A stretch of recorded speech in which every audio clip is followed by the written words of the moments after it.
Alright, so naikabit na po natin yung bagong visor or windshield ng Honda CB150X, no?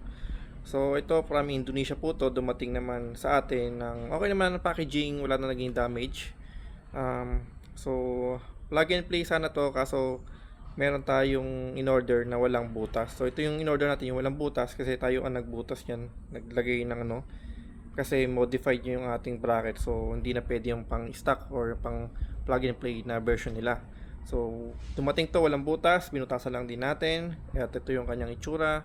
Actually meron pa tayong visor, extended visor dito, no, kakabit pa natin ngayon.